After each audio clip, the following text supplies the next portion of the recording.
I see it, Barry. This should be a very dynamite show.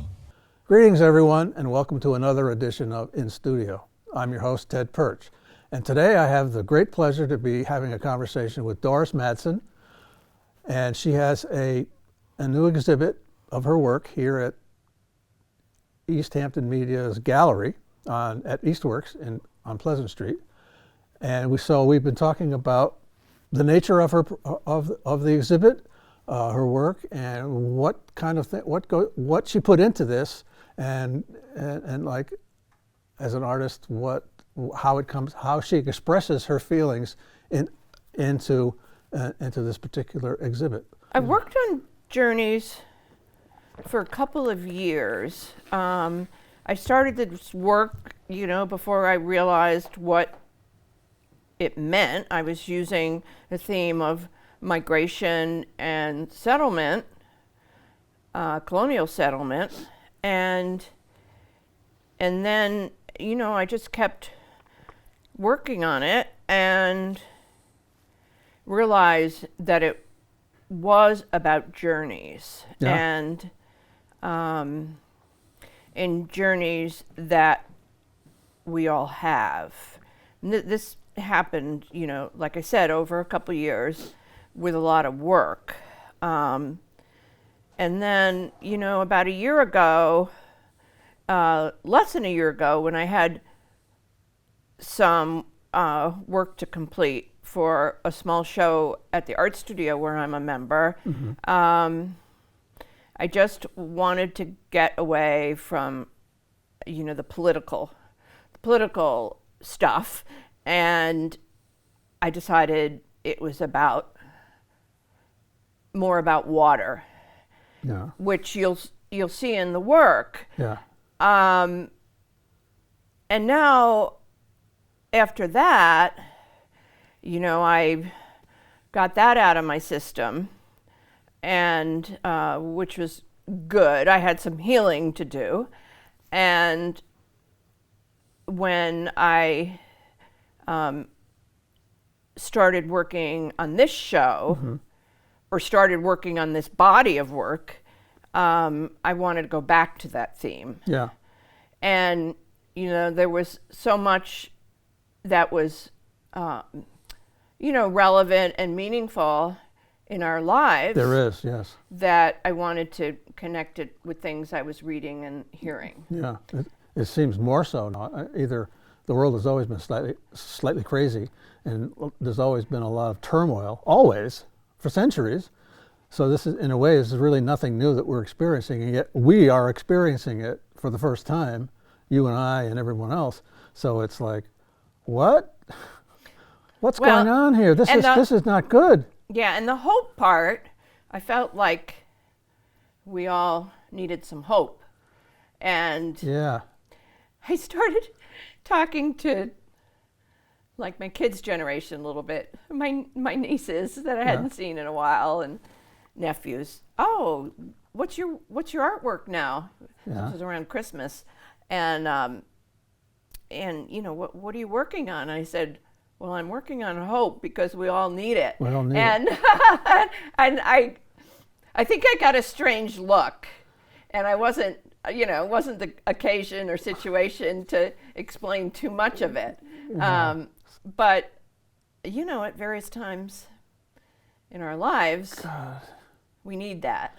Yes, and it seems such a quaint notion, but any of us, if you watch the evening news, no matter what just network news, at the end of the day, you sit there like, oh my God. We're doomed. Humanity just doesn't seem to be able to help itself. We're rushing towards what appears to be this abyss, with no total disregard from what it is that's at stake. So you're choosing this theme of journeys in hope. Is it an optimistic message? Well, I think if you look closely, if you read the words, Yeah. and I'm not I'm not a philosopher, I'm not a scholar, I'm not a writer. But, activists keep going. Yeah. And what keeps you going? And, I found myself drawn to those Sure. feelings. Yeah. And it gave me context. Because you feel like you have to do something. You have to try and do something. At least become aware of all of the interconnections around you. And you being an artist, well, you're not a writer, you're not a philosopher, but you're an artist. So we know, and we've talked before, that people communicate with language and with image, and you're an imagist. That's we call that art. It's you're dealing with using images to convey emotion and messages and all of those things. And art's always been that way. Art always serves to illustrate a situation. Even a landscape, like informs you about the world that you're living in. It looks peaceful. So sometimes they're not. I'm thinking of J.M.W. Turner, who used to tie himself to a mast in a ship in the middle of a storm just to experience that energy and that ferocity. And he put that in some of his landscapes, and you could tell that he's talking about this massive energy and so forth.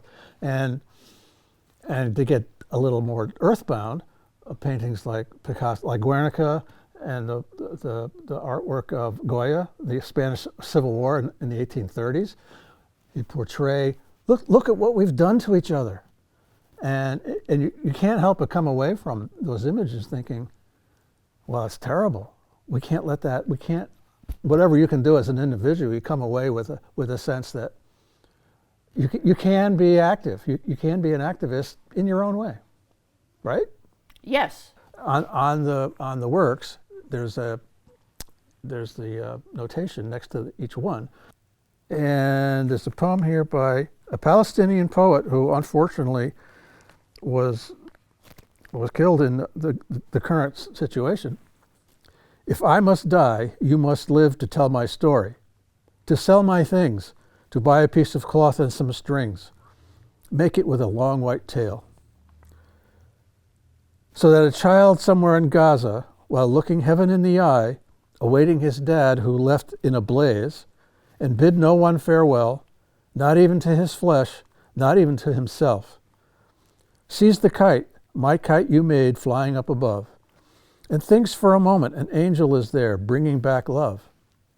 If I must die, let it bring hope, let it be a story.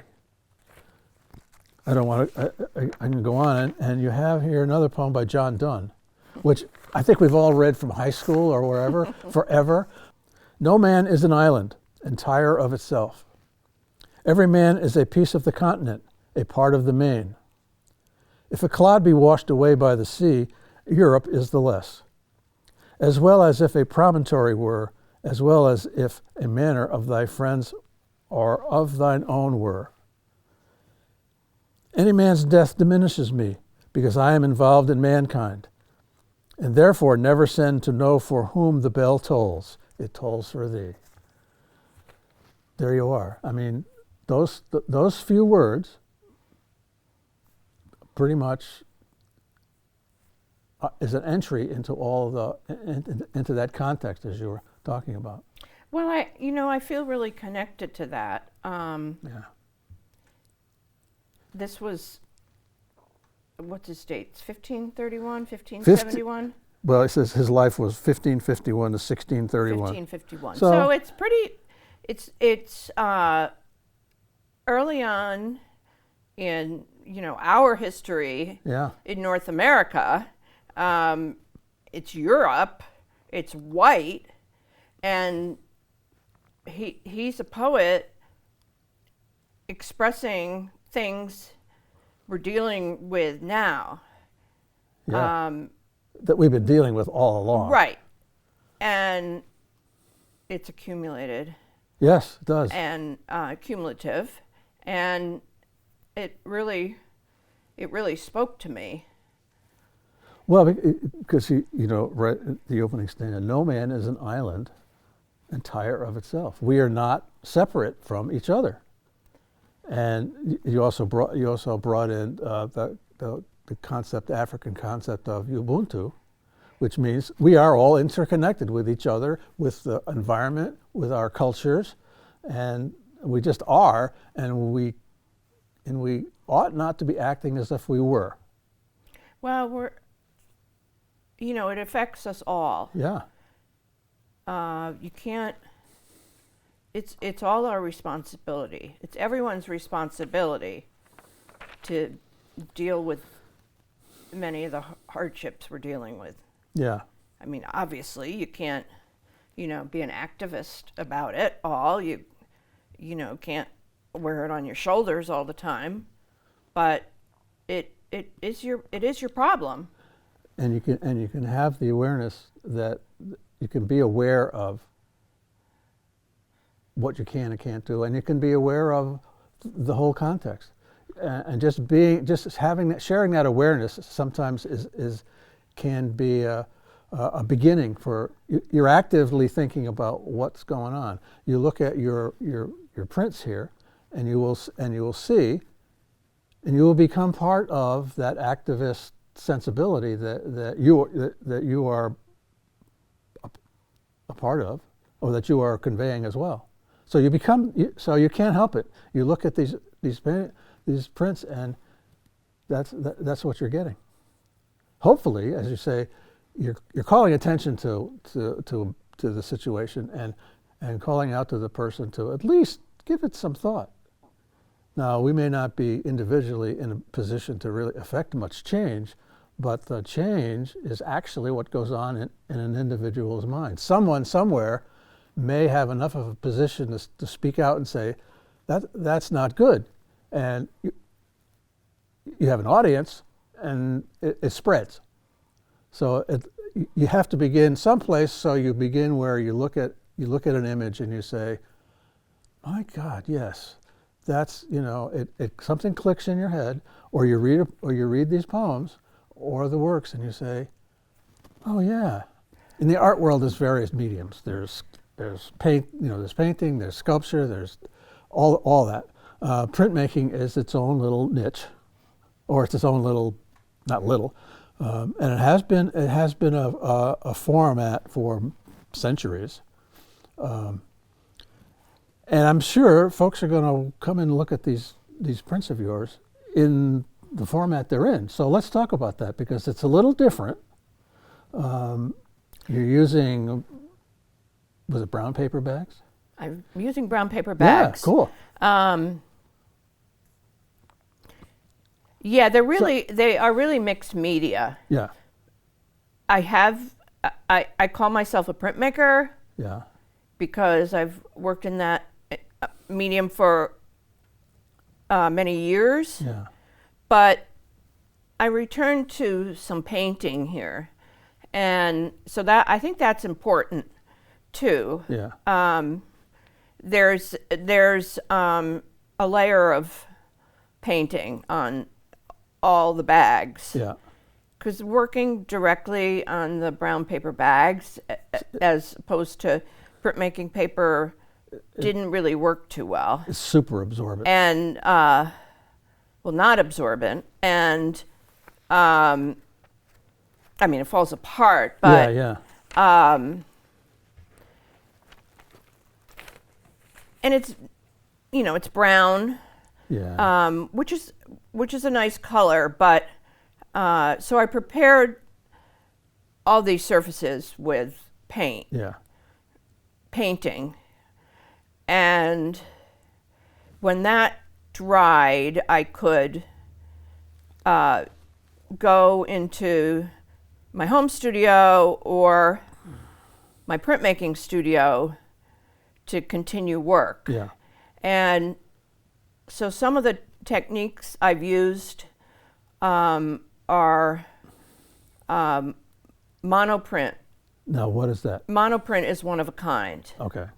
So I have some relief things I've made out of cardboard.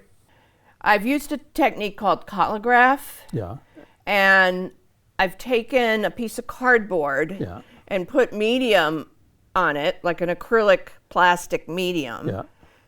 drawn through it so with a tool, a comb, something like a comb, Yeah. to make those lines. And I've cut the cardboard into irregular shapes and to evoke waves. Yeah. So, and the painting style evokes waves too, Yeah. like big strokes. Yeah. Right. And so you'll see those forms. Right. And you can use those over and over again. So when you ink that, the ink stays on the top. Right. And then everything else retains the color of what's underneath. Yeah. So I use those repeatedly, and that so that's one technique. The other technique I've used in some of these is trace monotype. Yeah. So you're making like a carbon paper, and you're drawing on the back side. Yes. So you'll see some thin lines, Right. also kind of comb-like, Yeah. and then you can draw on the back of that paper with anything, with a pencil, a pen, a comb, your fingers, Yeah. spoon. So I get marks like that, and that's a printmaking technique. Now, 'Cause now, I don't want to interrupt you, but does that go into a press, or is it that just, doesn't have to be doesn't a have press. to- The collagraph has to be a press. Yeah. Okay. Some of this stuff you can do without, like the collagraph I could do under other circumstances and not paper bags. Right, You know, I could rub it, but paper bags just don't give. Right, no. So I do need the press. Right. And then the trace monotype's another technique. And then I started some screen printing. Ah. So some of the, I call them symbols. Yeah. I've repeated them from one piece to another, is the compass rose Yeah. and north magnetic point. Yes. And the S is kind of is kind of disguised. You'll see that. I kind of put in the global south. That's like a current term. Yes. Right. So I decided, okay, I've got the magnetic north, Yeah. and now Where we are. and now I've got the global south. Where So those are a lot of other people and then are. I stamped. Yeah. I had some. I have some vintage stamps. I have some new stamps. So that's what I.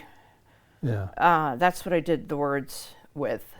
So you're Mixed media. mixed media. Yes. Now I was going to say you're using certain images and symbols that it's terrific. You know, the North and the South.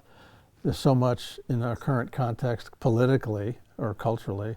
The global North, the global South, inequity, economics, all of that. I mean, you're calling attention to all of that. You're drawing people in, and you're educating us about certain things. And the compass rose, the direction. Where are we? Sometimes it seems as though, to me, civilization, we're just spinning around. We're just chasing our own tails. Well, the compass rose seems so. Classic. Well, it seems so mild. You know, a Well, rose. Yes. Well, yes. It's a rose, so it's like it's pretty, Yeah. and yet it's a navigational symbol Yeah. Well, back in the day when based on 360. yeah, global stuff was so romantic, so we call it the compass rose because that's the way whoever the first calligrapher or the first, I know. Yeah. it looked like a rose. It's a rose. Okay. Well, it's directional. It's navigational. Yeah. It's about where are we, Yeah. and also something about, you said something about using the bags as something we bags are something we put stuff in and we carry along with us on our journeys. So it's really a really rich. Well, kind then of I image. realized into this work, Yeah. paper bags don't hold up. People migrating or fleeing aren't carrying paper bags. Right. So that's problematic. But at the same time, it's really. But it is symbolic. It really is symbolic and instructive that no, they don't hold up. Our journeys get interrupted. We have to. Fall apart. Things fall apart. Things come together. Things I guess fall so. apart. You put everything in, and stuff falls out. So you have to keep being active in that. Otherwise, you get stuck way back someplace, and not knowing where you are, and not having what you need to have to continue your journey. Yeah, too much water, the bags fall apart, which I found. I have to. Yeah. Next time I go back to this work, I have to use more medium and not water. Yeah, well, there's and the whole metaphor of water. You were talking about how you worked with the images of water for a long time. Well, water, we're 70% of our bodies is water. We're all about water. So it's and also water being an issue as well on all over the world. We're not running out of water, but potable water is becoming scarce. Even here in the United States, in the Southwest, we keep moving to the Southwest because of the climate, and yet we're depleting the underground water supply, and we don't seem to care, or something like that. It's like, come on, folks, we have to stop doing this. We have to, well, whatever, and so all of these things come up. They came up for me. I'm looking at these things, and I'm reading what you wrote here. I'm thinking all of these things suddenly come tumbling out of the collective consciousness, and here we are doing a little activism bit, promoting these works because you want people to come in and be educated. Come see, come look at this, this is what I saw. This is all part of the whole storytelling. To me, it seems to be the whole storytelling overlay that humanity has, and it's part of it's who we are. We learn by storytelling. I was in this place, and this is what I saw, and you should go too. Or this is what This is someone writes a poem. Their emotions, speaking their emotions about a certain situation, and so you have combined a lot of this stuff in this exhibit. Good for you. Thank you. Because you are speaking to these issues as a concerned person, as a person who is alive and thinking about these things, and and you have a way of the means to kind of spread your perception of this. Good. That's where it starts. To me, it seems that's where these things start. One person paints a picture, others see it, and they come away and thinking, wow, yes, and all the things that are in there, it becomes part of their thinking as well, we hope. All it takes is one person. There's that it's not a saying, but one person can make all the difference. Someone may come in and see your prints and come away and thinking, I'm going to do something. And they do. Well, you've done that. See, you're already. That's nice. You're already. Well, this is hope. the mechanism. You're a storyteller. Artists are storytellers. Either it's language or it's image. And so you're a storyteller. We're telling a story here. I'm trying to tell a story about a storyteller. And it's all connected. It's Ubuntu. It's all connected. And I think it seems as though we're culturally and civilizationally all around the globe, we're not there yet. There's a lot of shifting. There's a lot of turmoil. The world is getting smaller. Yes, it is. Our technology has drawn us together in ways that we're not yet entirely comfortable with, and we're working it out, and unfortunately some of it's brutal, and there's a lot of meaningless violence that shouldn't be happening, but this is what we know at this point. This is kind of what we know how to do. We know how to make war really well. We don't know how to make peace so well. And but along the way, we've had plenty of voices cautioning us and pointing that out. You mentioned Joan Baez. She has long been an anti-war, activist for peace. Desmond Tutu and Nelson Mandela have all been, what's the word? Well, they've been activists. That's as simple as it. That's as complicated as it needs to be. They've seen things that are off and really bad, and have risen to speak about it, and actually affect some change. So are you. I'm encouraging everyone who is listening or watching to come down to Easthampton Media at Eastworks in the gallery. Doris's work is Journeys of Hope. It will be here through the end of April. There's another reception on April 11th, Art Walk, coinciding with Art Walk. True. I belong to a printmaking studio ZMA, in Florence, ZMA's Printmaking, which promotes, researches, teaches non-toxic printmaking. Yeah. It's become a leader over the years. It's Yeah, I see that. almost 25 years. The studio has been in existence the studio has been in existence almost 25 years. It's a brainchild of Liz Chalfin, who lives in Florence. Now they also have workshops. And They have workshops. They have an educational component to it. So They have workshops. They have a teaching studio, member studio, private studio for residencies. So they mount quite a few shows. There's a juried show in the fall. I can't remember the theme right now, but there's a juried show in the fall. I need to start working on that. Also, there's every member can submit work, and it's juried by the teaching faculty. There's a flat file portfolio. So that's that I need to submit in June, and so I need to start thinking about that. It has to be under a certain size.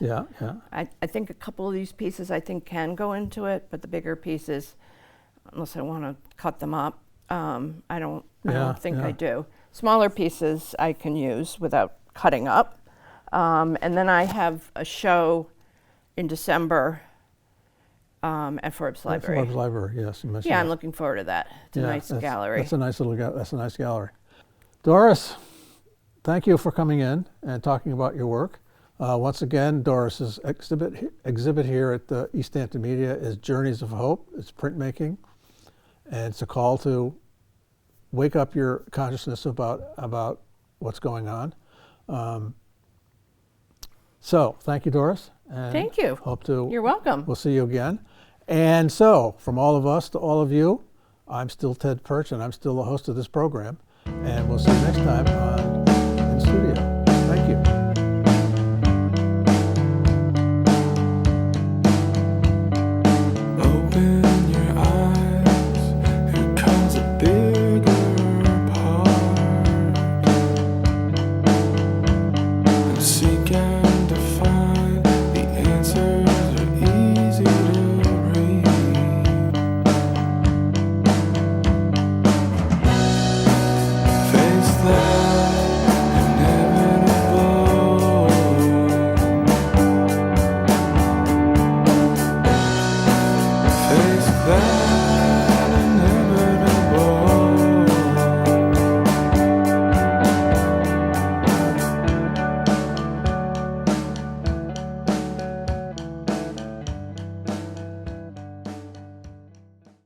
My parting words would be